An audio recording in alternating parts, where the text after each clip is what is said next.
جو آپ کی آواز سنتا ہو. ایک بھائی آپ پکار رہے ہیں نا مدد کے لیے، تو آپ کی آواز سننا، وہ سنتا ہو آپ کی آواز، اور دوسرے سننے کے بعد مدد کرنے پر قادر ہو. یہ دو چیزیں ضروری ہیں مدد کے لیے. پکارنے والے کی آواز کو سننا چاہیے، اسے اس کی آواز اس کے پاس پہنچ رہی، اور دوسرے وہ مدد کرنے پر قادر ہو. صاحب قبر نہ تو آواز کو سنتا ہے اور نہ مدد کرنے پر قادر ہے، اس لیے کہ ہم اپنے آنکھوں سے دیکھتے ہیں. یہ بدیہی چیز ہے. وہ نہا نہیں سکتا، وہ کفن نہیں پہن سکتا، وہ قبر خود کھود نہیں سکتا، سب دوسرے لوگ کرتے ہیں، اختیار نہیں ہے. ثم قست قلوبکم من بعد ذلك فهي كالحجارة او اشد قسوة. یہ واقعہ بیان کرنے کے بعد یہ کیوں کہا گیا تمہارے دل سخت ہو گئے؟ پتہ یہ چلا کہ اللہ تبارک و تعالیٰ کے احکام سے جتنا آدمی دور ہوتا جائے گا اس کا دل سخت ہوتا جائے گا، اور جب دل سخت ہو جائے تو اس کے سدھرنے کا امکان نہیں ہوتا. جی جی جی. نماز نہیں پڑھو گے دل سخت ہو جائے گا، روزہ نہیں رکھو گے دل سخت. جتنے بھی تم برے اعمال کرو گے اور نیک اعمال سے دوری اختیار کرو گے تو اللہ تبارک و تعالیٰ کے احکام سے دوری یہ سبب ہے قساوت قلب کی، آپ کا دل سخت ہوتا جائے گا. اس وجہ سے مان اس واقعے کے بعد لایا گیا ثم قست قلوب. کیا انداز بیان ہے، سبحان اللہ. آگ جلاتی ہے، ڈال دیا گیا خلیل اللہ کو، اللہ کے خلیل کو، اور جیسے ہی آگ میں پڑے قلنا، ہم نے کہا یا نار کونی بردن، اپنی فطرت بدل دیا. ایک نقطہ یہ ملا کہ دنیا کے لوگ مادہ پرست لوگ یہ کہتے ہیں کہ کوئی بھی مسبب بغیر سبب کے وجود میں نہیں آتا. پانی برس ہی نہیں سکتا جب بدلی نظر نہ آئے.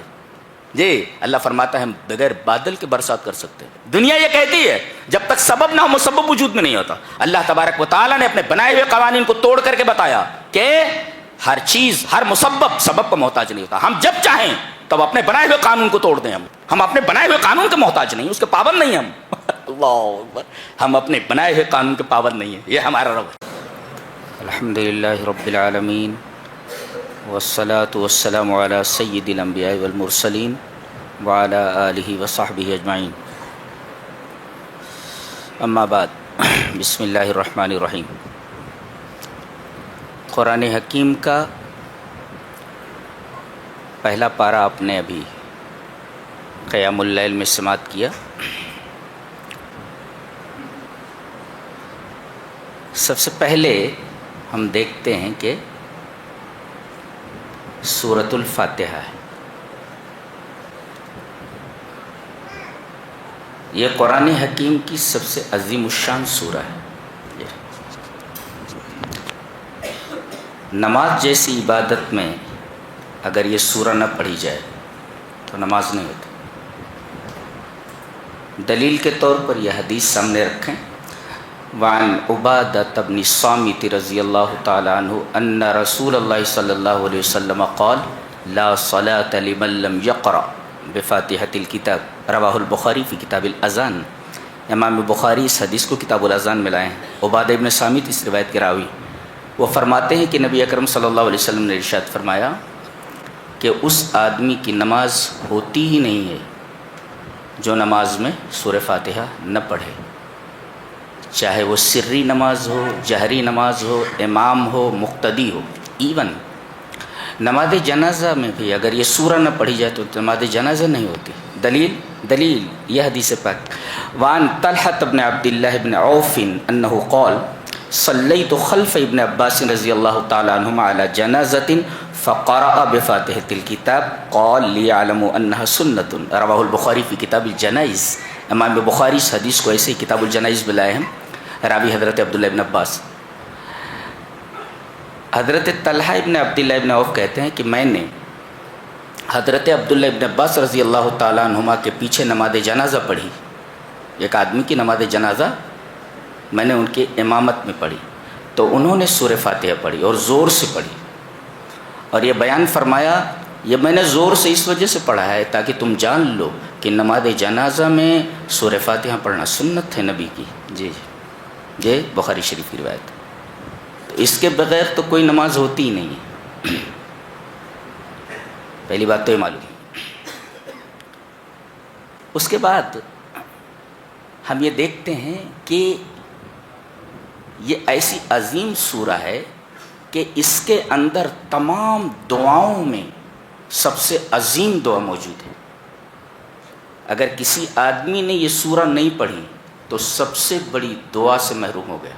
جی امام ابن قیم رحمہ اللہ نے مدارج السالکین میں لکھا ہے وَلِهَذَا كَانَ أَنْفَعُ الدُّعَاءِ وَأَعْظَمُهُ وَأَحْكَمُهُ دُعَاءَ الْفَاتِحَةِ اهْدِنَا الصِّرَاطَ الْمُسْتَقِيمَ، کہ تمام دعاؤں میں سب سے زیادہ نفع بخش، سب سے زیادہ عظیم اور سب سے زیادہ محکم اور مضبوط دعا یہ فاتحہ کی دعا ہے، اہدنا الصراط المستقیم.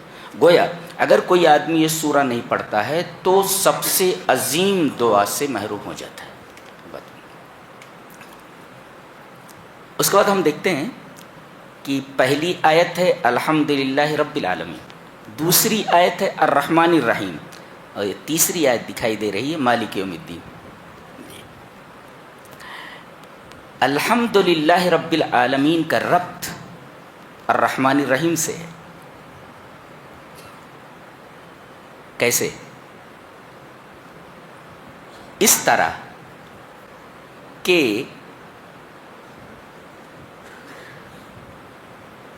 کوئی کسی کی پرورش کر ہی نہیں سکتا جب تک کہ اس کے دل میں رحم نہ ہو. پرورش کے لیے رحم ضروری ہے، پرورش کے لیے رحم ضروری ہے. ماں باپ اپنے بچے کی تربیت اسی رحم کی بنا پر کرتے ہیں. اگر ان کے اندر یہ جذبہ رحم موجود نہ ہو وہ بچے کے لیے اپنی جان نچھاور نہیں کر سکتے. ماں باپ کیا کیا نہیں کرتے اپنے بچوں کے لیے. جی تو یہ الحمدللہ رب العالمین کا گہرا تعلق الرحمن الرحیم سے ہے. اچھا، اور الرحمن الرحیم کا تعلق مالک یوم الدین سے، یہ بھی ایک عجیب بات ہے. الرحمن الرحیم کا تعلق مالک یوم الدین سے کیسے؟ نبی اکرم صلی اللہ علیہ وسلم کی ایک حدیث ہے جسے امام مسلم رحمہ اللہ مسلم شریف میں لائے ہیں کہ اللہ تبارک و تعالی نے رحم کے 100 حصے کیے، رحم کو پیدا فرمایا اور رحم کو پیدا کرنے کے بعد اس کے 100 اجزاء کیے، 99 اپنے پاس رکھ لیے اور ایک دنیا میں بھیج دیا. حدیث کے الفاظ ہیں 100 حصے کیے فَجَعَلَ مِنْهَا فِي الْأَرْضِ رَحْمَةً فَبِهَا تَعْطِفُ الْوَالِدَةُ عَلَى وَلَدِهَا فَإِذَا كَانَ يَوْمُ الْقِيَامَةِ أَكْمَلَهَا بِهَذِهِ الرَّحْمَةِ. کیا بات، سبحان اللہ وبحمدہ. نبی اکرم صلی اللہ علیہ وسلم نے ارشاد فرمایا کہ اللہ تبارک و تعالی نے رحم کے یہ جو 100 حصے کیے ہیں 99 اپنے پاس رکھا ہے اور ایک زمین میں رکھ دیا ہے، اور اسی ایک حصے کی وجہ سے ماں اپنے بچے پر رحم کرتی ہے. آپ کو عجیب نہیں لگ رہا ہے کہ اللہ تبارک و تعالی نے رحم کے تذکرے کے ساتھ اپنے رسول سے یہ کہلوایا کہ رحم کے تعلق سے بات کرتے ہوئے ماں کا حوالہ دے، باپ نہیں کہا گیا. لِأَنَّ حُنُوَّهَا أَشَدْ وَعَاطِفَتُهَا أَرَقُّ، اس لیے کہ ماں کی جو محبت ہوتی ہے وہ باپ کے مقابلے میں اپنے بچے سے بہت زیادہ ہوتی ہے. ماں مارنے لگے تو بچہ اپنا سر ماں کی گود میں ڈالتا چلا جاتا، تو مارتی رہتی ہے اور وہ اپنا سر ماں کی گود میں ڈالتا رہتا ہے. باپ اگر مارے تو بھاگ جاتا ہے، لیکن ماں مارتی ہے تو جتنا مارتی ہے اتنا وہ اپنا سر اپنی ماں کی گود میں ڈالتا ہے. اسی وجہ سے اللہ تبارک و تعالی نے رحم کا حوالہ دیتے ہوئے کہ میں کتنا رحیم ہوں، اس کا ایک منظر دیکھنا ہو تو ماں کو دیکھ لو.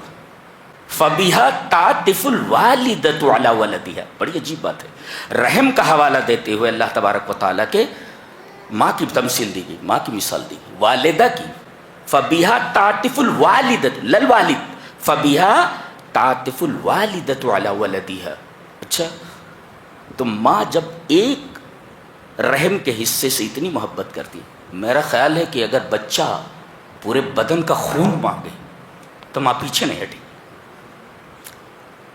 پورے بدن کا خون دے دے. اسی وجہ سے اس کے قدموں کے نیچے جنت ہے. حدیث ہے جی. ایک صاحب نے پوچھا ماں کے قدموں کے نیچے جنت ہے تو باپ؟ میں نے بتایا کہ باپ کا جوتا اس جنت تک پہنچنے کا راستہ بتاتا ہے. دونوں گویا کہ تربیت میں دونوں کا رول ہوتا ہے. اچھا، ماں کے پاس فون آیا، اٹھا کر کے بات کر رہی ہے، بچہ کہیں باہر پڑھ رہا ہے، ابھی بات ہو ہی رہی ہے، پیچھے باپ کھڑا ہوا ہے، اس سے کہہ دو فکر نہ کرے، پیسے بھیج دیتا ہوں. پیچھے کھڑا ہوا. رحم کے ایک حصے کو پا کر اپنے بچوں کے لیے سب کچھ قربان کر دیتے ہیں ماں باپ. بتائیے جس کے پاس 99 حصے ہوں وہ کتنا رحیم ہوگا اپنے بندوں پر. اپنے بندوں پر کس قدر رحیم ہوگا. اگلا ٹکڑا، رحم کا ایک حصہ دنیا میں ڈال دیا ہے. پھر 99 فَإِذَا كَانَ يَوْمُ الْقِيَامَةِ. اب دیکھو مالک یوم الدین، جب قیامت کا دن ہوگا تو اکملها بهذه الرحمہ، اللہ تبارک و تعالی اس رحمت کے ذریعے اپنے رحم کو کامل کرے گا. نہیں سمجھ میں آیا؟ 99 ہے نا، تو اب 100 جب ملائیں گے تب نہ مکمل ہوگی عدد 100 کی. 100% کب ہوگا؟ 100 کب ہوگا؟ جب یہ حصہ 99 میں ملا لیا جائے گا. تو اللہ تبارک و تعالی وہ 99 حصہ جو اس نے اپنے پاس رکھ رکھا ہے، یہ حصہ بھی اس کے ساتھ ملا کر 100 کر لے گا، اور پھر اپنے موحد بندوں جنہوں نے دنیا میں اللہ کے ساتھ شرک نہیں کیا ہوگا، ان 100 حصوں کے ساتھ ان کے اوپر رحم کرے گا. لہذا اللہ تبارک و تعالیٰ کی رحمت سے مایوس ہونے کا سوال ہی پیدا نہیں ہوتا. شاید آپ نے غور نہیں کیا کہ یہاں پر رحم کے 2 الفاظ لائے، جو صفتیں لائی گئی، اور دونوں صفتیں رحمت پر دلالت کرتی ہیں، الرحمن اور الرحیم. اس میں نقطہ یہ ہے کہ الرحمن ایک ایسی صفت ہے جو اللہ کی تمام صفتوں میں سے کسی صفت کے ساتھ نہیں آتی. آئے گی تو رحیم کے ساتھ آئے گی، آئے گی تو تنہا آئے گی، اور اگر جڑ کر آئے گی تو صرف صفت رحیم کے ساتھ آتی ہے. الرحمن علم القرآن، صفت رحمانیت آئی، تنہا آئی ہے، اور یہاں آئی ہے الرحمن الرحیم. یہ جب جڑتی ہے تو صرف رحیم کے ساتھ جڑتی ہے، اور آتی ہے تو تنہا آتی ہے. اللہ کی کسی اور صفت کے ساتھ یہ صفت نہیں جڑتی ہے. کون سی؟ الرحمن. اب الرحمن اور الرحیم، آپ اس کے رحم کا اندازہ لگا سکتے ہیں. چلیے ایک حدیث پڑھ لیتے ہیں.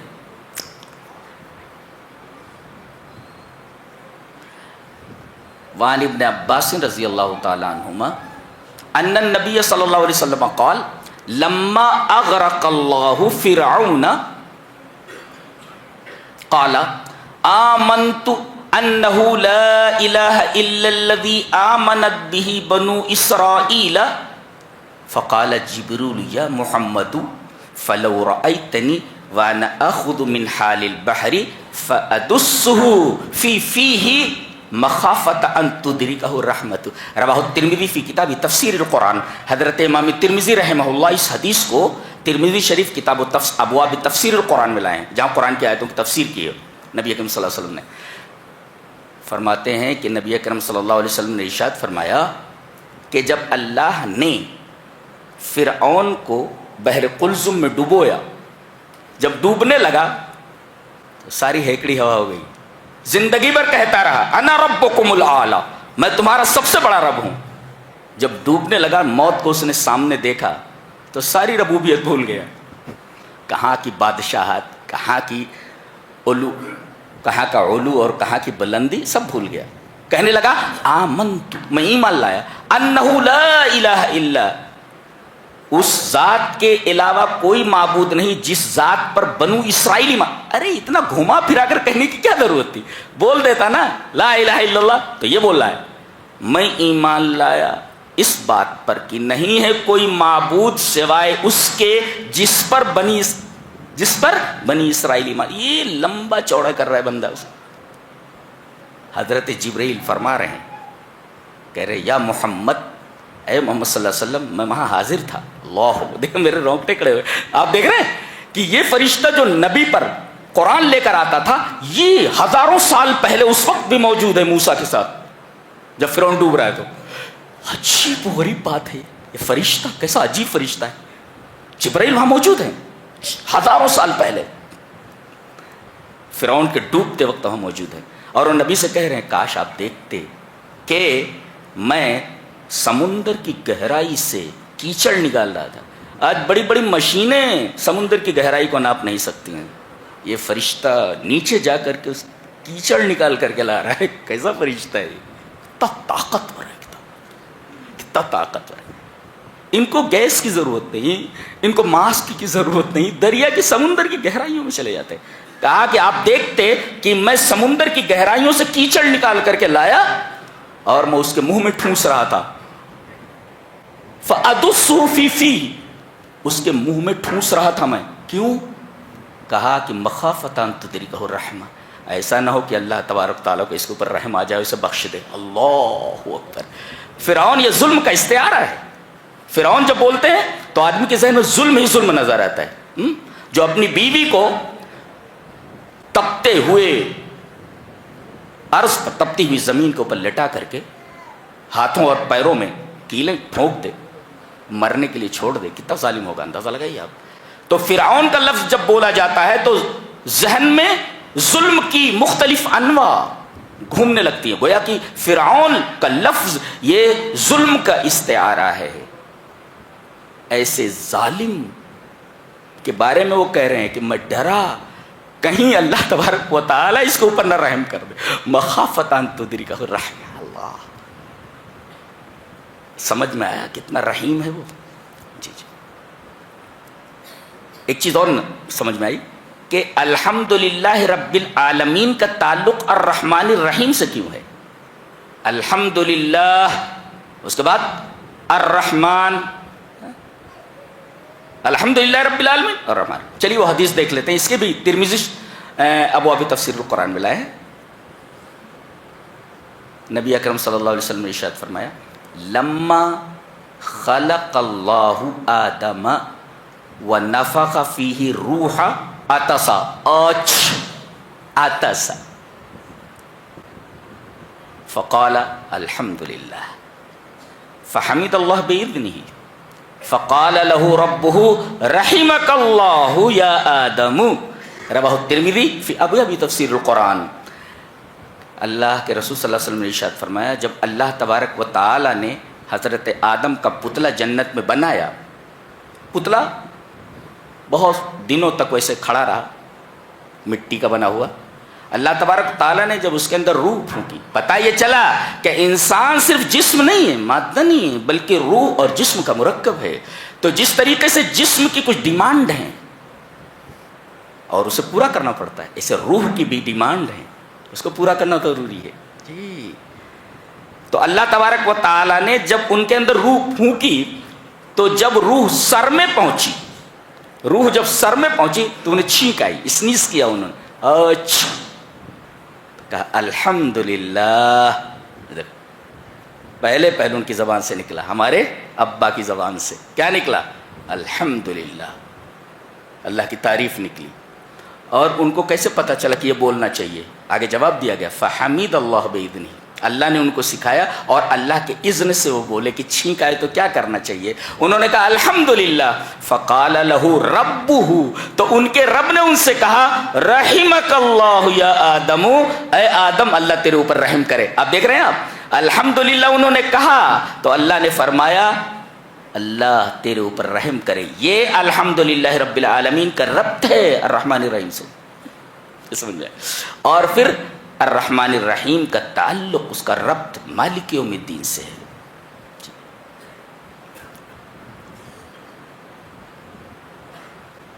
بڑی عجیب و غریب کتاب ہے یہ، اتنی سسٹمیٹک ہے.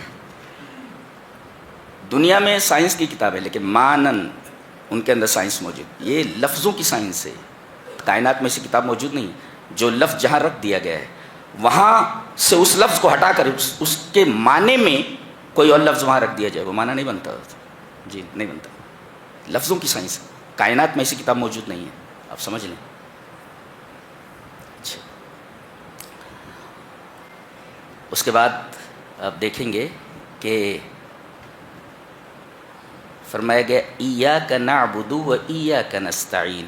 جی ہم تیری ہی عبادت کرتے ہیں اور تجھی سے مدد چاہتے ہیں. سوال یہ ہے کہ عبادت کس کی جائے؟ جواب دیا گیا فیما یثبت ان به العون، جو مدد کر سکتا ہو، جو مدد کر سکتا ہو اس سے مدد مانگی جائے، اور جو تمہارا پیدا کرنے والا ہے اس کی عبادت کی جائے. جیسا کہ آگے آئے گا تو دیکھیں ایاک نعبد، عبادت کس کی؟ بولے اللہ کی. عبادت کب تک کی جائے؟ بتایا گیا وَاعْبُدْ رَبَّكَ حَتَّى يَأْتِيَكَ الْيَقِينُ، یقین آنے تک اللہ کی عبادت کرتے رہو. یقین کیا ہے؟ یقین الموت. اس لیے کہ اس سے زیادہ یقینی چیز کیا ہو سکتی ہے؟ کسی سے بھی پوچھو ہر ایک کہے گا مرنا ہے، اس میں تو کسی کا اختلاف ہی نہیں ہے. یقین وَاعْبُدْ رَبَّكَ حَتَّى يَأْتِيَكَ الْيَقِينُ. اور ایک نکتہ یہ بتاؤں، یقین کا مطلب یہ ہوتا ہے ہر آدمی اس کو مانتا ہے. یہاں آخر میں سورہ بقرہ میں کہا گیا وَبِالْآخِرَةِ هُمْ يُوقِنُونَ، آخرت پر ایسا یقین ہونا چاہیے کہ آدمی کا ذہن اختلاف کی طرف جائے ہی نہ، مانے مرنے ہے اور مرنے کے بعد ایک زندگی. آگے بتائیے. تو گویا عبادت کب تک کہ وَاعْبُدْ رَبَّكَ حَتَّى يَأْتِيَكَ الْيَقِينُ، موت تک. اچھا عبادت کیسے کی جائے؟ عبادت کیسے کی جائے؟ کب تک کی جائے؟ وَاعْبُدْ رَبَّكَ حَتَّى يَأْتِيَكَ الْيَقِينُ، جب تک موت نہ آ جائے. یہ عبادت کا سلسلہ جاری رہنا چاہیے. اچھا اور کیسے کرنا چاہیے؟ حدیث جبریل میں فرمایا گیا کہ ان تعبد اللہ کأنک تراہ، اللہ کی عبادت اس طرح کرو جیسا کہ تم اللہ کو دیکھ رہے ہو. اللہ بتائیے اگر آپ کو معلوم ہو کہ تم اللہ کو دیکھ رہے ہو تو آپ کی عبادت کا انداز کیسا ہوگا؟ عبادت کب تک؟ موت تک. عبادت کیسے؟ ان تعبد اللہ کأنک تراہ، عبادت اس طرح جیسا کہ تم اللہ کو دیکھ رہے ہو. یہ کیفیت آپ کی ہونی چاہیے عبادت کے وقت، ورنہ پوری نماز تو ہماری دکانوں کی نظر ہو جاتی ہے. کھڑے ہیں یہاں اور ذہن ہے دکانوں میں اور دنیا میں. اچھا اور وَإِيَّاكَ نَسْتَعِينُ، اور ہم تیری ہی مدد چاہتے ہیں. مدد کس سے مانگنی چاہیے؟ کہتے ہیں فیما یثبت ان به العون، جو مدد کر سکے، جو آپ کی آواز سنتا ہو. ایک بھئی آپ پکار رہے ہیں نا مدد کے لیے، تو آپ کی آواز سننا، وہ سنتا ہو آپ کی آواز، اور دوسرے سننے کے بعد مدد کرنے پر قادر ہو. یہ دو چیزیں ضروری ہیں مدد کے لیے. پکارنے والے کی آواز کو سننا چاہیے، اسے اس کی آواز اس کے پاس پہنچ رہی، اور دوسرے وہ مدد کرنے پر قادر ہو. صاحب قبر نہ تو آواز کو سنتا ہے اور نہ مدد کرنے پر قادر ہے. اس لیے کہ ہم اپنے آنکھوں سے دیکھتے ہیں. یہ بدیہی چیز ہے.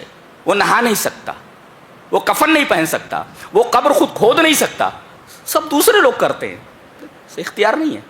تو استعانت کے لیے ضروری ہے کہ ہماری آواز وہ سن رہا ہو اور دوسرے مدد کرنے پر قادر ہو. اور یہ چیز اللہ کے علاوہ کسی کے پاس نہیں ہے. وہ آپ کی آواز کو سنتا بھی ہے اور مدد کرنے پر قادر بھی ہے. جہاں کوئی نہ آواز نہ سنے وہاں وہ سنتا ہے. حضرت یونس علیہ السلام مچھلی کے پیٹ میں، دیکھیں ذرا، ایک آدمی مچھلی کے پیٹ میں ہے اور مچھلی اسے دریا کی تہوں میں لے کر کے چلی گئی ہے. تاریکی ہی تاریکی چاروں طرف، وہاں سے پکار رہے ہیں لا الہ الا انت سبحانک انی کنت من الظالمین، اور عرش پر ان کی آواز سنی جا رہی ہے. اور رب تعالیٰ فرما رہے ہیں کہ اگر یہ تسبیح نہ پڑھتا تو ہم قیامت تک اس کو مچھلی کے پیٹ میں رکھتے. کیا پاور ہے! اللہ اکبر! یہ مچھلی بھی زندہ رہتی، یہ بھی زندہ رہتا. یہ پاور ہے ہمارے رب کا. یہ ہے. تو یہ ہے مدد کس سے طلب کریں؟ جو آپ کی آواز سنتا ہو اور مدد کرنے پر قادر ہو. کہیں سے آپ پکاریں وہ سنتا ہو اور مدد کرنے پر وہاں سے قادر ہو.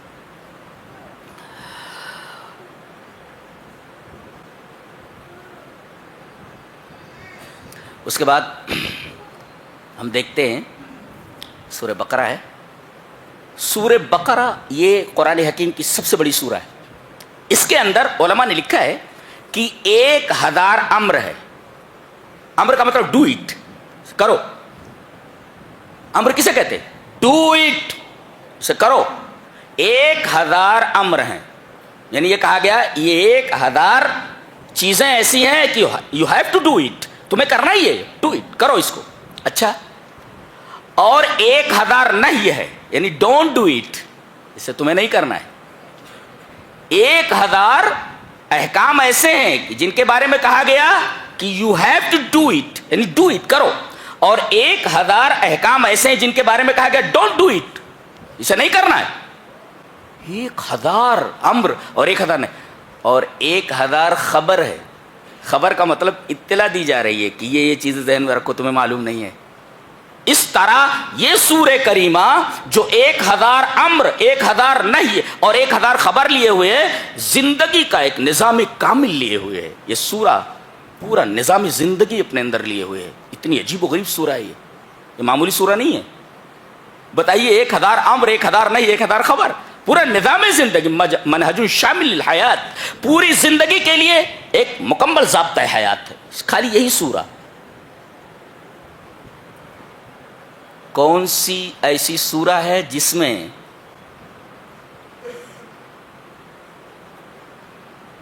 ایک جانور کا نام 3 بار آیا ہے؟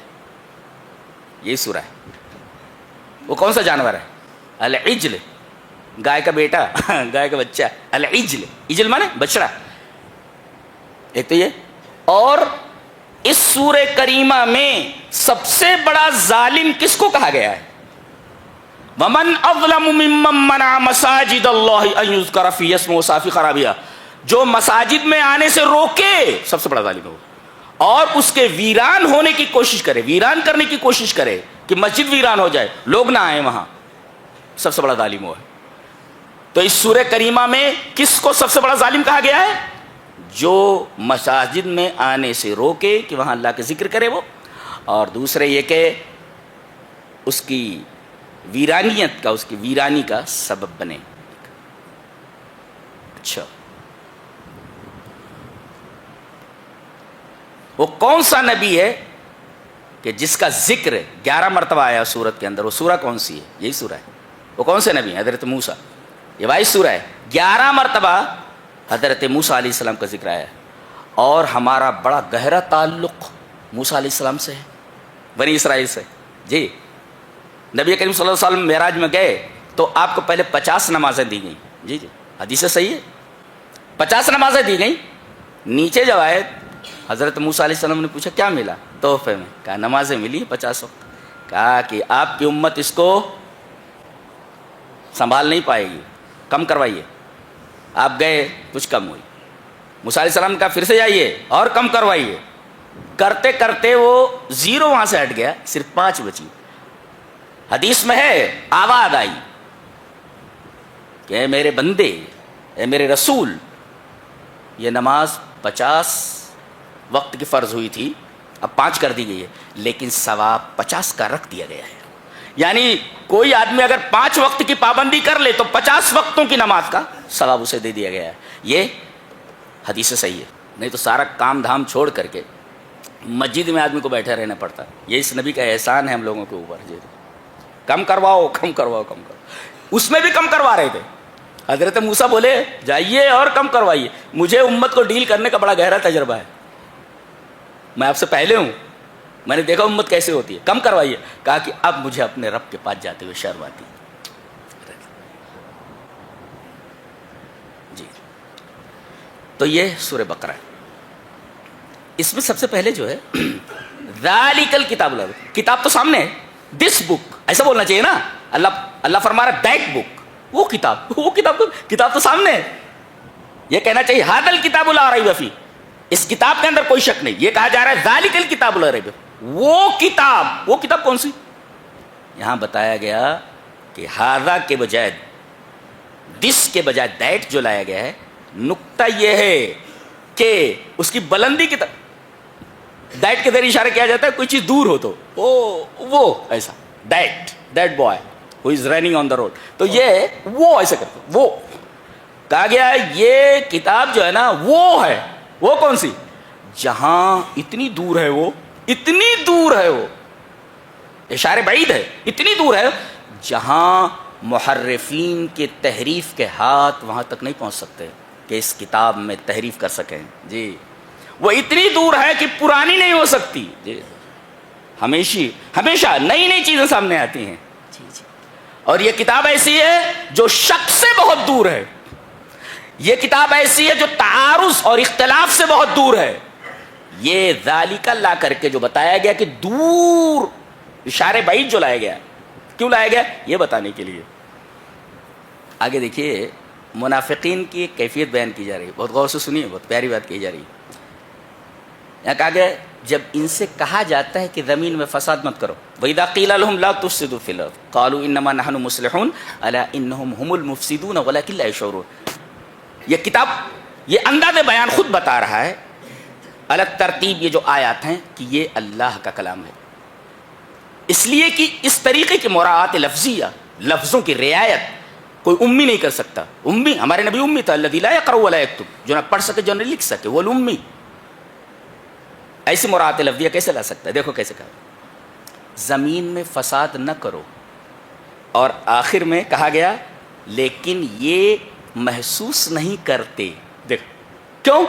اس لیے کہ فساد فی الارض محسوس ہے. بھائی فساد فی الارض جیسا قتل، کوئی آدمی قتل کر رہا ہے تو آدمی دیکھ سکتا ہے نا، محسوس کر سکتا ہے. نہب، لوٹ، کوئی آدمی کسی کو لوٹ رہا ہے تو یہ لوٹنا ایک محسوس چیز ہے، آدمی دیکھ سکتا ہے. چوری کر رہا ہے تو آدمی دیکھ سکتا ہے، دیکھو وہ چوری کر رہا ہے، یہ محسوس چیز ہے.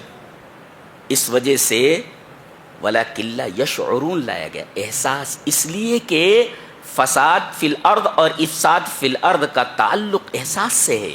اس وجہ سے آیت کا آخری لفظ یشعرون لایا گیا تاکہ اس کا آخر اول کے مناسب ہو جائے.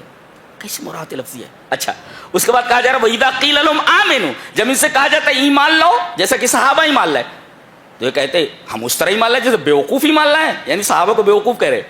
اللہ فرما رہا ہے الا انہم هم السفہاء، یہ بیوقوف ہے، ولکن لا یعلمون، لیکن انہیں علم نہیں. اب دیکھیے جہاں افساد فی الارض کی بات آئی وہاں ولکن لا یشعرون کہا گیا، اور جہاں ایمان کی بات آئی وہاں یعلمون کہا گیا، لا یعلمون. پتہ یہ چلا کہ ایمان امر غیبی ہے جو دکھائی نہیں دیتا، الذی لا یدرک الا بالعلم، علم کے ذریعے ہی معلوم ہوتا ہے وہ. جی، لہذا ایمان امر غیبی ہے، دکھائی نہیں دیتا، محسوس نہیں ہوتا، لہذا وہاں علم لایا گیا. اور چونکہ افساد فی الارض یہ آنکھوں سے دکھتا ہے، محسوس ہے، لہذا وہاں پر لفظ محسوس لایا گیا ولکن لا یشعرون. یہ انداز بیان بتاتا ہے کہ یہ انسان کا کلام نہیں ہو سکتا. میں تو ویسے بھی عربی کا طالب علم ہوں، اور یہ کتاب عزیز تقریباً 20 سال سے میرے مطالعے کا موضوع ہے. اس مختصر وقت میں آپ سے کیا کہا جائے، کیا ایک لفظ کا بیان نہیں ہو سکتا، ایک لفظ کی شرح میں نہیں کر سکتا. اللہ نے اس پہلی سورہ کے اندر ایک سب سے پہلے پوری انسانیت کو مخاطب کر کے فرمایا. مخاطب کون ہے؟ پوری انسانیت. اور مخاطب کون ہے؟ اللہ. مخاطب کون؟ اللہ. اور مخاطب کون؟ پوری انسانیت. پوری انسانیت کو مخاطب کر کے اور پوری انسانیت کو مخاطب بنا کر کے اللہ تبارک و تعالیٰ نے سب سے پہلی چیز جو کہی ہے، ایک کہے کہ کرو اور ایک کہے نہ کرو. سب سے پہلے پوری انسانیت کو خطاب کر کے کہا کہ ایک چیز تمہیں کرنا ہے اور ایک چیز نہیں کرنا، سب سے پہلے. اور خطاب پوری انسانیت سے کیا ہے وہ دیکھتے. یا ایھا الناس اعبدوا، ناس، الناس پوری تمام کے تمام لوگ، اے دنیا کے تمام انسانوں، یہ کرنا ہے تمہیں. کیا؟ اعبدوا ربکم، اپنے رب کی عبادت کرو. سب سے پہلے پوری انسانیت کو خطاب کر کے کہا گیا صرف رب کی عبادت کرو. اور منع کس چیز سے کیا گیا؟ آگے فرمایا گیا ولا تجعلوا فلا تجعلوا للہ اندادا، اللہ کا شریک نہ بناؤ. تو کرنے کے لیے کیا کہا گیا؟ اس کی عبادت کرو. اور منع کس سے کیا گیا؟ فلا تجعلوا للہ اندادا. اندادا اے نظراء فی العبادہ، عبادت کے اندر اس کا کوئی شریک نہ بناؤ. اللہ اکبر. سب سے پہلے خطاب یہ پوری انسانیت، ذہن میں رکھو اس کو، پوری انسانیت کو خطاب کر کے یہاں کہا گیا ایک چیز کرنا ہے، عبادت اللہ کی، اور ایک چیز نہیں کرنی ہے، اس کا شریک نہیں بنانا ہے. پتہ یہ چلا سب سے عظیم چیز توحید ہے، اور سب سے خراب چیز، سب سے بری چیز اگر کوئی ہو سکتی تو شرک ہے. اس لیے کہ اللہ تبارک تعالیٰ نے سب سے پہلے اس چیز کے کرنے کا حکم دیا اور اس چیز سے منع کیا. سمجھ میں آیا؟ جی. آگے ایک واقعہ بیان کیا جا رہا ہے کہ اللہ تبارک و تعالیٰ نے حضرت آدم کو پیدا فرمایا، اور فرشتوں سے یہ کہا کہ میں خلیفہ بنانا چاہتا ہوں. اللہ کا خلیفہ نہیں, لا لا لا, اللہ کا خلیفہ کوئی ہو نہیں سکتا. جی ابن تیمیہ نے کہا کہ اگر کوئی یہ کہے کہ اللہ کا خلیفہ ہے آدم, تحقیق کس نے کفر کیا, اللہ کو کوئی خلیفہ ہو ہی نہیں سکتا. اس لیے خلیفہ کہتے کس کو ہیں؟ کوئی شخص کوئی کام کر رہا تھا, ایک شخص کے ذمہ ایک کام ہے, وہ کہیں چلا گیا تو ایک آدمی کو اس کی جگہ پر رکھ دیا گیا, وہی کام کرنا ہے جو وہ کرتا تھا, جو ابھی نہیں ہے. اس کو کہتے ہیں خلیفہ. تو اللہ کا خلیفہ کوئی ہو ہی نہیں سکتا. اللہ کو موت نہیں آتی, اللہ تو ہر جگہ جو ہے ہر جگہ سے دیکھ رہا ہے. اللہ کیا کہا اللہ نے, میں زمین میں ایک خلیفہ بنانا چاہتا ہوں. فرشتوں نے فوراً کہا, دیکھو بڑی عجیب بات کہنے جا رہا ہوں میں. فرشتوں نے کہا اتجعل فیہا من یفسد فیہا ویسفک الدماء, ایسی مخلوق تو بنائے گا جو زمین میں فساد کرے اور خون بہائے. سوال یہ ہے کہ فرشتوں کو کیسے معلوم ہوا کہ یہ جو مخلوق پیدا کی جائے گی وہ خون بہائے گی اور فساد فی الارض کرے گی؟ نقطہ میرا, اس سے پہلے یہاں جن رہتے تھے, انسانوں سے پہلے یہاں جن رہتے تھے, وہ آپس میں لڑتے رہتے تھے, خون بہاتے رہتے تھے, خون بہاتے رہتے. تو ان کے فساد کو دیکھ کر کے فرشتوں نے ایسی بات کہی. جی جی, ایک بات تو یہ. اور دوسرے آپ دیکھیں کہ پہلے کہا کہ زمین میں فساد کرنا, اس کے بعد کہا کہ خون بہانا. پتہ یہ چلا کہ من اعظم الفساد فی الارض, من اعظم فساد فی الارض سفک الدماء, روئے زمین پر سب سے بڑا فساد کسی کا مرڈر کرنا ہے. آج تو انسانی جانیں کس قدر ارزاں ہو گئی ہیں, بات بات پر آدمی کو موت کے گھاٹ اتار دیا جاتا ہے. اللہ, یہ دیکھو نوری مخلوق ہے, کہہ رہی ہے کہ سب سے بڑا فساد فی الارض خون بہانا ہے, مرڈر کرنا ہے لوگوں کا. اور قیامت کے دن عبادات میں سب سے پہلے سوال نماز کے بارے میں ہوگا, اور معاملات کے بارے میں سب سے پہلا سوال خون کے بارے میں ہوگا.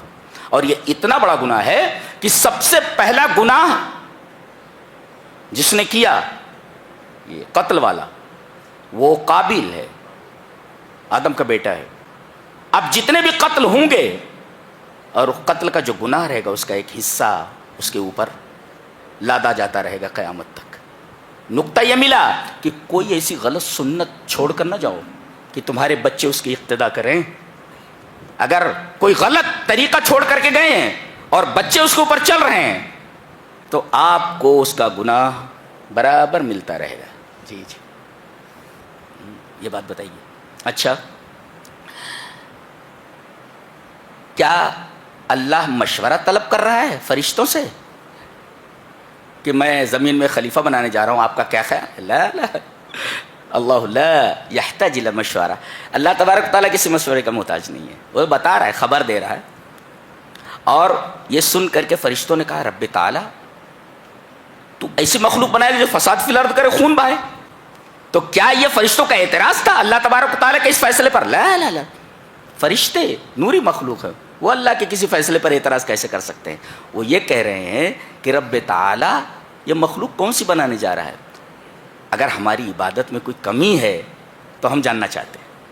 ویسے ہم تیری تسبیح و تقدیس تو کر ہی رہے ہیں. دیکھو وَنَحْنُ نُسَبِّحُ بِحَمْدِكَ اور عجیب بات یہ ہے کہ یہ نحن نسبح جملہ اسمیہ ہے, اور جملہ اسمیہ یہ استمرار اور دوام پر دلالت کرتا ہے. یعنی فرشتے ایک لمحہ بھی تسبیح سے غافل نہیں ہوتے. اللہ اکبر, جملہ اسمیہ ہے نحن نسبح. تو یہ دیکھو, ایک ہے تسبیح, ایک ہے تحمید اور ایک ہے تقدیس. تینوں کا فرق سمجھے. وَنَحْنُ نُسَبِّحُ بِحَمْدِكَ وَنُقَدِّسُ لَكَ. تو ایک ہے تسبیح. تسبیح کسے کہتے ہیں؟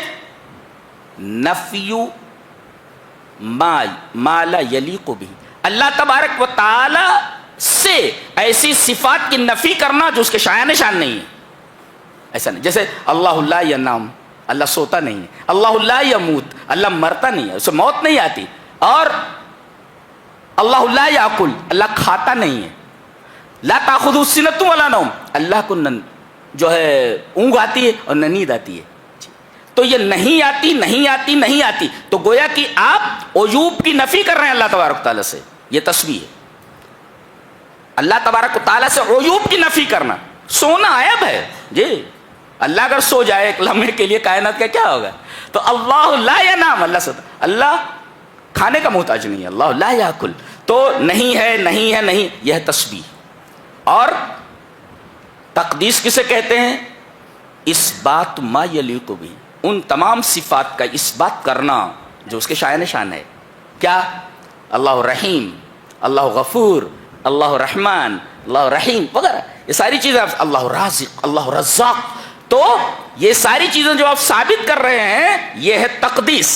نفی کرنا یہ تسبیح ہے، اور ثابت کرنا تمام صفات کمالیہ کو یہ ہے تقدیس. اچھا حمد کسے کہتے ہیں؟ حمد کہتے ہیں اللہ تبارک و تعالی کی تعریف کرنا اس کی صفات کمال پر. گویا کہ صفات تحمید کے اندر تین چیزیں ہیں. کیا؟ ایک تو ہے ثنا تعریف، اور دوسرا ہے محبت، اور تیسرے تعظیم. یہ ثنا پلس محبت پلس تعظیم از اکول ٹو تحمید. اسی وجہ سے کہا گیا ہے وَنَحْنُ نُسَبِّحُ بِحَمْدِكَ. تسبیح کے بعد تحمید ہے، تحمید بعد تعریف کرنا اللہ تبارک تعالی. ہم اس وجہ سے اللہ کی تعریف کر رہے ہیں کہ وہ غفور رحیم ہے، ہم اس وجہ سے اللہ تبارک تعالیٰ کی تعریف کر رہے ہیں کہ وہ رب العالمین ہے. تو یہ ہے تحمید. تو سمجھ میں آیا؟ تسبیح کا مطلب ہوتا ہے اللہ سے عیوب کی نفی کرنا. اللہ لا ینام، اللہ لا یک. اچھا تقدیس کسے کہتے ہیں؟ تمام صفات کمالیہ کو اس کے لیے ثابت کرنا، اللہ غفور ہے، رحیم ہے وغیرہ. اور تحمید کسے کہتے ہیں؟ تحمید میں تین چیزیں ہیں. ایک تو ثنا ہے تعریف، میں اس وجہ سے اللہ کی تعریف کر رہا ہوں کہ وہ غفور رحیم. تو تحمید کا مطلب ہے کہ الثنا پلس محبت اور پلس تعظیم از اکول ٹو تحمید. یہ دیکھو یہ وَنَحْنُ نُسَبِّحُ بِحَمْدِكَ وَنُقَدِّسُ لَكَ. ہم اس کے لیے کافی ہیں، تیری تسبیح بیان کرتے ہیں، تیری تقدیس کرتے ہیں. عبادت میں کیا کمی ہے کوئی ہماری؟ اللہ نے فرمایا انی عالم ما لا تعلمون، میں جو جانتا ہوں تم نہیں جانتے. جی بس بات ختم ہو گئی، بات ختم ہو گئی. اس کے بعد کہا جا رہا ہے کہ اللہ تبارک و تعالیٰ نے فرشتوں کے ساتھ وہ شیطان کو لگایا ہوا تھا، اور اللہ کو معلوم تھا کہ یہ بہت بڑا بدماش ہے. جب آدم کو پیدا کیا تو فرشتوں کے ساتھ اس کو بھی حکم دیا گیا کہ آدم کو سجدہ کر. سجدہ نہیں کیا اس نے، ابا واستکبر وکان من الکافرین. جی انکار کیا اس نے. یہاں ایک بات قابل غور ہے کہ اللہ نے حکم دیا نہیں کیا. ایک غلطی دونوں سے ہوئی، آدم سے بھی غلطی ہوئی اور ابلیس سے بھی غلطی. ایک سے کہا گیا تھا کر نہیں کیا، اور ایک سے کہا گیا تھا نہ کر لیا. اس سے کہا گیا تھا سجدہ کر نہیں کیا، اور آدم اور حوا سے کیا کہا تھا لا تقرب هذه الشجرة، اس درخت کا پھل نہ کھانا، کھا لیا. ایک سے کہا گیا تھا کر نہیں کیا، اور ایک سے کہا گیا تھا نہ کر لیا. غلطی دونوں سے. اس میں سب سے بڑا گناہ کون سا ہے؟ آدم والا گناہ کہ ابلیس والا؟ ابلیس کا گناہ سب سے بڑا ہے. اللہ کسی چیز کے کرنے کا حکم دے، بندہ نہ کرے، یہ بڑا گناہ ہے. اور اللہ نے کسی چیز کے بارے میں کہا اسے نہیں کرنا ہے، کر لیا، تو یہ گناہ تو ہے مگر چھوٹا گناہ ہے. بڑا گناہ کون سا ہے؟ کرنے کا حکم دے اور بندہ نہ کرے، یہ بڑا گناہ ہے. اور اللہ نے کسی چیز سے منع کیا نہیں کر رہا ہے، اور اگر آدمی کر لیتا ہے تو یہ گناہ تو مگر چھوٹا گناہ ہے. تو بڑا گناہ کون سا؟ اس کا گناہ ہے کرنے کا حکم دیا اور نہیں کیا. تو شیطان کا جو ہے یہ گناہ جو تھا یہ آدم کے گناہ سے بڑا تھا. اسی وجہ سے اللہ تعالیٰ نے توبہ کی توفیق آدم کو دی، اسے توفیق نہیں ملی، اسے توفیق نہیں ملی. اور عجیب بات یہ ہے کہ دونوں نے رب کہہ کر کے اللہ سے دعا مانگی. انہوں نے کہا ربنا ظلمنا انفسنا، اے ہمارے رب ہم نے اپنے نفسوں کے اوپر ظلم کیا. گویا کہ اپنے گناہ کا اعتراف کیا انہوں نے، گناہ ہو گیا میرے رب. تو گویا کہ آدمیت یہ ہے، انسانیت یہ ہے کہ آدمی جب غلطی کا ارتکاب کرے تو اپنی غلطی کو تسلیم کرے اور اللہ سے اپنی غلطی کی معافی مانگے. اور شیطانیت کیا ہے؟ اپنی غلطی پر جمع رہے اور اس سے 1 انچ ہٹنے کے لیے تیار نہ ہو. کسی نے کہا تھا کہ غلطیوں پر سرکشی کا اضافہ نہ کرو، اس لیے کہ اللہ کے ہاں غلطی قابل معافی ہے، سرکشی قابل معافی نہیں. تو آدم سے غلطی ہوئی معاف کر دیے گئے، شیطان سے سرکشی ہوئی معاف نہیں کیا گیا. اچھا دونوں نے دعا کی، انہوں نے کہا ربنا ظلمنا انفسنا، معاف کر دیے گئے. اس نے کیا کہا رب انظرنی الی یوم یبعثون، میرے رب. اچھا دیکھو دونوں نے کسی کا وسیلہ نہیں لیا ہے. آدم و حوا نے بھی ڈائریکٹ کہا ہے ہمارے رب، اور اس نے بھی وسیلہ نہیں لیا، ڈائریکٹ بول رہا ہے رب انظرنی الی یوم یبعثون. اور پوری دنیا کو یہ باور کرانے پر لگا ہوا ہے کہ بغیر وسیلے کی دعا قبول ہی نہیں ہوتی. کتنا بدماش ہے دیکھو، یہ تو الٹے کام ہیں اس کے. پوری دنیا کو اس پر لگا رہا ہے کہ بغیر وسیلے کی دعا قبول نہیں ہوتی، اور بغیر وسیلے کی دعا مانگی ہے اس نے رب انظرنی الی یوم یبعثون. اچھا اس نے کہا کہ چونکہ اس کی وجہ سے میں گمراہ ہوا آدم سے، یہ دشمنی میں نہیں بھولتا، اس کو بھی میں دیکھتا ہوں اور اس کے اولاد کو بھی دیکھتا ہوں، اس کو بھی دیکھتا ہوں، اور ان کو کیسے دیکھا؟ جنت سے نکلوا دیا، جنت سے نکلوا دیا، اور ہمارے پیچھے جو پڑا ہوا ہے تقریباً 90-95% سب ٹریک سے ہٹ گئے ہیں، سب ٹریک سے ہٹ گئے ہیں، اتنا کامیاب ہے۔ اور کیا بولا؟ جو راستہ جنت کی طرف جاتا ہے صراط مستقیم، میں اسی پر بیٹھا ہوں، دیکھو اسی میں کہا گیا اہدنا الصراط المستقیم، اسی راستے پر بیٹھا ہوا ہے، لاقعدن لہم صراطک المستقیم، اسی راستے پر بیٹھا ہوا۔ اس کو معلوم ہے کہ اللہ کی طرف جانے والا راستہ ایک ہے، صراط مستقیم ہے، اور دنیا کو کیا باور کرا رہا ہے؟ 4 راستے ہیں، جی یہ دیکھو، واہ بھائی واہ، وہ مانتا ہے کہ راستہ ایک ہی ہے، اور دنیا کو یہ باور کرا رہا ہے کہ راستے 4 ہیں، صراط مستقیم ایک ہے مان رہا ہے وہ، اور دنیا کو کیا بتا رہا ہے کہ راستے 4 ہیں، چاروں راستے وہاں تک پہنچتے ہیں، اور اللہ کیا فرما رہا ہے؟ ایک ہی راستہ ہم تک پہنچتا ہے۔ ایسا کر رہا ہے، سارے کام الٹے کر رہا ہے، سارے کام الٹے کر رہا ہے۔ آدم کو جب دھوکہ دیا اور وہ پھنس گئے، اس کے لیے لفظ کا استعمال ہوا معلوم ہے؟ فَأَزَلَّهُمَا الشَّيْطَانُ، شیطان نے ان کو پھسلا دیا۔ آدمی سے ڈٹا رہے، کہیں پر جمع رہے، اور جب پھسل جائے تو پھسلنے میں آدمی یہ نہیں سمجھ پائے کہ گرنا کہاں ہے، کہاں تک جانا ہے، اور پھسل گیا ہے نا، پھسل گیا، ہاتھ پیر مارے گا لیکن جائے گا وہاں جہاں اسے پہنچنا ہے، صرف پھسل گیا۔ ایسے ہی اللہ تبارک و تعالی کے حکم کی نافرمانی کرنے کی وجہ سے شیطان نے ان کو پھسلا دیا، اور پھسلے تو کہاں گرے؟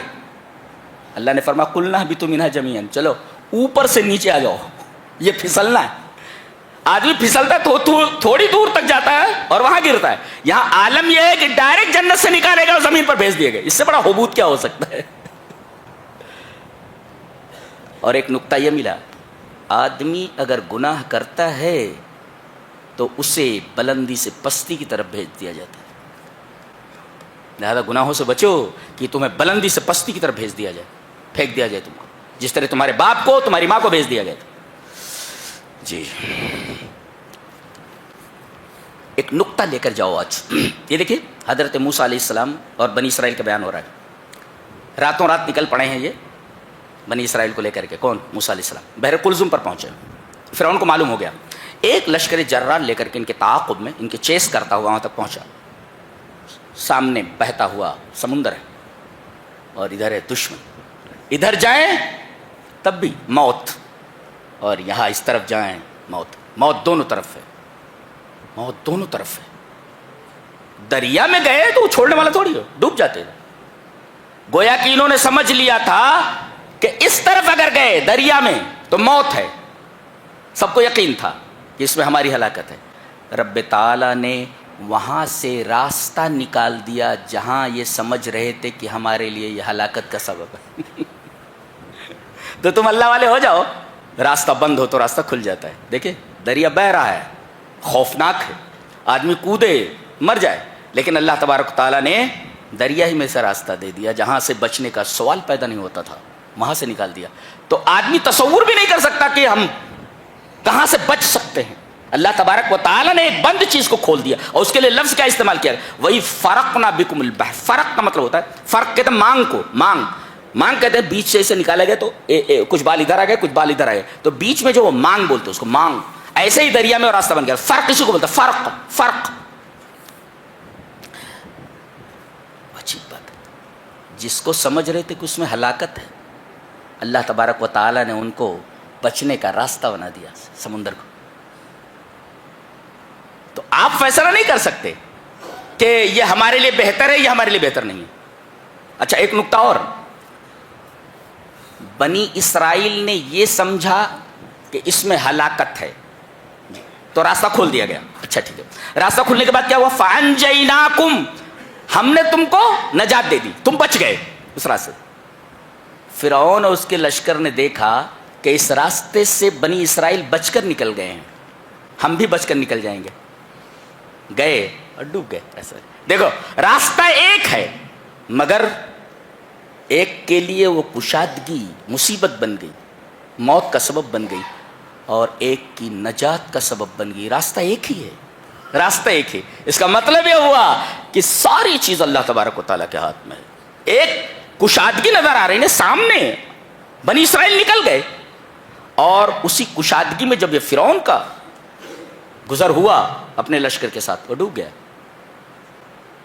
تو بندہ کوئی چیز مانگتا ہے اللہ مجھے یہ چاہیے, اگر نہ ملے تو یہ سمجھے کہ یہ چیز میرے لیے مضر ہے, اسی وجہ سے رب تعالیٰ مجھے نہیں دے رہے ہیں. ہم یہ سمجھتے ہیں ہمارے لیے کچھ, فرعون نے سمجھا یہ ہمارے لیے کشادگی ہے, راستہ بنا ہوا ہے نا, لیکن وہ کشادگی نہیں تھی اس کے لیے. جیسے ہی گھسا پانی بند ہو گیا اسی کے اوپر. کیا بات. آگے فرمایا گیا, بڑی عجیب بات کہی جا رہی. میدان تیہ میں ہے, پیاس لگی, بہت ڈیزرٹ میں پانی کہاں ہے, پورا چاروں طرف ڈیزرٹ, بیونڈ ڈیزرٹ, رب جو ہے سہارا ہی سہارا ہے, سو دکھائی نہیں دے رہا ہے پانی وہاں, سوال ہی پیدا نہیں ہوتا. کہا کہ موسیٰ اپنے رب سے بولو نا کہ ہمارے لیے پانی کا انتظام کرے. رب تعالیٰ پانی چاہیے ان کو. بڑی عجیب قوم تھی, بڑی عجیب قوم. اللہ تبارک تعالیٰ نے فرمایا وَإِذِ اسْتَسْقَىٰ مُوسَىٰ لِقَوْمِهِ فَقُلْنَا اضْرِب بِّعَصَاكَ الْحَجَرَ.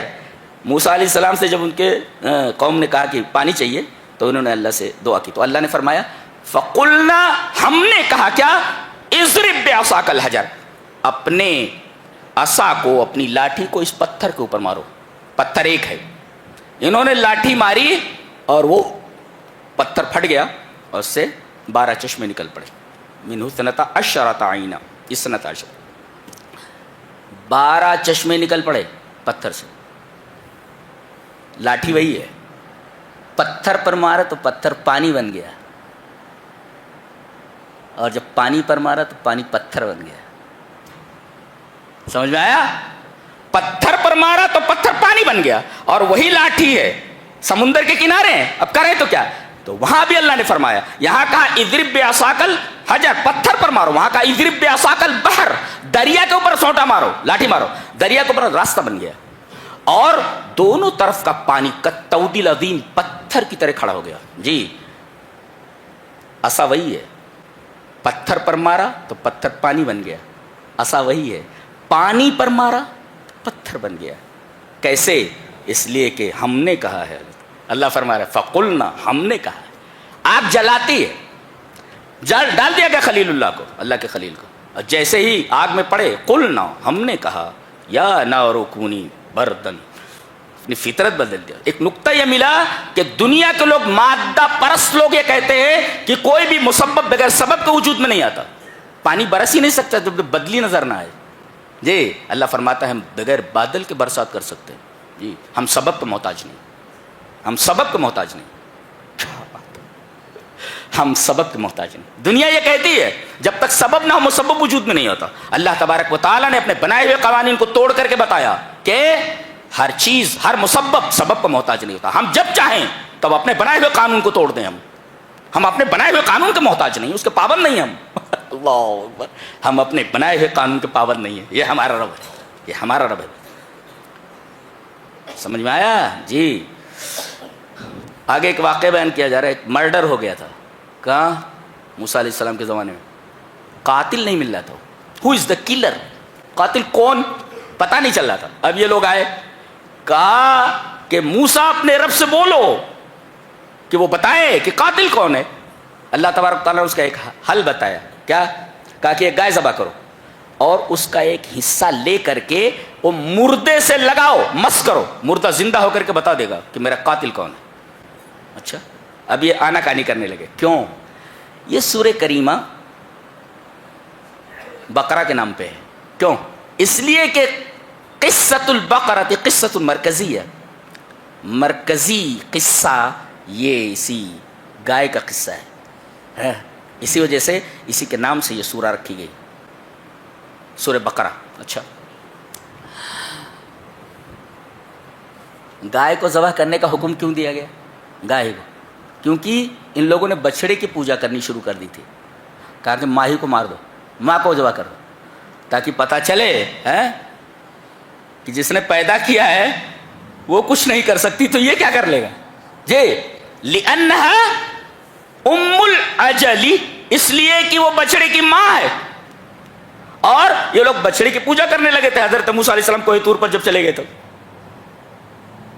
ماں کو ذبح کرنے کا حکم دے دیا گیا. بس ابھی آنا کانی کرنے لگے، اس لیے کہ بچڑے کی محبت ان کے دلوں میں پیوست تھی. آنا کانی کر رہے تھے کیسی ہونی چاہیے رنگ. اچھا آخر میں پوچھا رنگ کیسا ہونا چاہیے. اچھا اللہ نے فرمایا اچھا رنگ چاہیے بقرۃ صفرا، پیلے رنگ کے ہو جائے، ایلو کلر ہونا چاہیے. ایلو کلر، ایلو کلر کیوں کہا گیا؟ بقرۃ صفرا، بقرۃ الحمرا کیوں نہیں، لال کیوں نہیں؟ اس لیے کہ یہ جو پیلی جو ہوتی ہے گائے نادر ہوتی ہے. لأن اللون الاسفر نادر نادر فی البقرہ، گائے میں یہ رنگ نادر ہوتا ہے، ریئر ہوتا ہے، شاذ ہوتا ہے. اور جانتے ہیں ڈھونڈتے ڈھونڈتے کہاں پہنچے؟ ایک یتیم بچہ تھا، مفسرین نے لکھا ہے کہ اس یتیم بچے کے پاس تھی وہ گائے، اس رنگ کی ایک ہی گائے ملی وہ، اور کہا کہ اس کے چمڑے بھر کر ہمیں سونا چاہیے تب ہم دیں گے گائے کو. پتہ یہ چلا کہ آدمی جب اللہ کے احکام میں تشدد اختیار کرنے لگتا ہے تو اللہ تبارک تعالیٰ اس پر احکام کو شدید کر دیتا، سخت کر دیتا ہے. جی اور ایک نکتہ عجیب بڑا سا، جی یہ لے کر کے جاؤ. کیا آگے بتایا گیا؟ ثم قست قلوبکم من بعد ذلک فہی کالحجارۃ او اشد قسوہ. یہ واقعہ بیان کرنے کے بعد یہ کیوں کہا گیا تمہارے دل سخت ہو گئے؟ پتہ یہ چلا کہ اللہ تبارک و تعالیٰ کے احکام سے جتنا آدمی دور ہوتا جائے گا اس کا دل سخت ہوتا جائے گا، اور جب دل سخت ہو جائے تو اس کے سدھرنے کا امکان نہیں ہوتا. جی جی جی نماز نہیں پڑھو گے دل سخت ہو جائے، روزہ نہیں رکھو گے دل سخت. جتنے بھی تم برے اعمال کرو گے اور نیک اعمال سے دوری اختیار کرو گے تو اللہ تبارک و تعالیٰ کے احکام سے دوری یہ سبب ہے قساوت قلب کی، آپ کا دل سخت ہوتا جائے گا. اس وجہ سے مان اس واقعے کے بعد لایا گیا ثم قست قلوب. کیا انداز بیان ہے، سبحان اللہ. یہ بڑی حیرت انگیز کتاب ہے، حیرت انگیز کتاب. کائنات میں ایسی کتاب موجود نہیں ہے، یہ الفاظ نہیں ہے کہ اس کی تعریف کی جائے. اللہ تعریف نہیں کر سکتے اس کتاب کی. آگے ہاروت ماروت کا قصہ بیان کیا گیا ہے. بعض لوگ کہتے ہیں کہ دو جادوگر تھے، جی جی یہودی تھے دونوں، لیکن بعض علماء نے کہا کہ صحیح یہ ہے کہ یہ دونوں فرشتے ہی تھے. اب اس وقت سوال یہ پیدا ہوا کہ جادو تو شرک ہے، بہت بڑا گناہ ہے، تو ایک نوری مخلوق یہ گناہ کیسے کر سکتی ہے؟ ایک سوال یہ ہے. جواب اس کا یہ دیا گیا ہے کہ اللہ تبارک و تعالیٰ نے حضرت آدم کو جو سجدہ کروایا، سجدہ بھی غیر اللہ کے تو حرام ہے، شرک ہے. وہ کوئی چیز اگر شرک ہے یا گناہ ہے لیکن اللہ تعالیٰ کا حکم اس کے اوپر آ جائے تو عین عبادت ہے. اللہ اکبر، عین عبادت ہے. تو یہاں اللہ تبارک تعالیٰ کے حکم کو دیکھا جائے، یہ نہیں دیکھا جائے گا کہ وہ شرک سکھا رہے ہیں، بلکہ اللہ تبارک تعالیٰ نے ان کو حکم دیا تھا، لہٰذا وہ عبادت ہے، ان کے لیے جائز تھا. وہ جیسے آدمی کو قتل کرنا یہ درست نہیں ہے، لیکن حضرت ابراہیم علیہ السلام اپنے بیٹے کو قتل کرنے کے لیے نکل پڑے، اس لیے کہ خواب میں دیکھا تھا کہ میں بچے کو ذبح کر رہا ہوں، اور نبی کا خواب سچا ہوتا ہے. جی بیان کیا جائے. سبحان اللہ و بحمدہ. بڑی عجیب کتاب ہے. آخر میں فرمایا گیا کہ باپ کو چاہیے خاص طور سے کہ اپنے بچوں کی تربیت زندگی کی آخری سانس تک کرتا رہے. یہ بتائے ام کنتم شہداء اذ حضر یعقوب الموت. حضرت یعقوب علیہ السلام کے پاس موت آ گئی، تمام بیٹوں کو بلایا. اذ قال لبنیہ ما تعبدون من بعدی. دیکھو موت کا وقت ہے، اب جا رہے ہیں دنیا سے، اپنے بچوں سے کہہ رہے عبادت کس کی کرو گے میرے بعد. اللہ بچے بڑے بھی ہو جائیں تو باپ کو چاہیے کہ ان کی تربیت کرتا رہے. تربیت کا یہ سلسلہ موت تک ختم نہیں ہوتا، باپ کی ذمہ داری ختم نہیں ہوتی. ویسے بھی ماں باپ کی ذمہ داری کہاں ختم ہوتی ہے. میرا پوتا ہے وہ، اور رات میں وہ جب جھڑکتے اڑکتے ہیں تو بھاگ کر کے نیچے آ جاتا ہے، میرے پاس سو جاتا ہے. اب میں بیوی سے بولتا رہتا ہوں، اب یہ بچوں کے ساتھ جو ہے پہلے ان کو سنبھالا، ہاں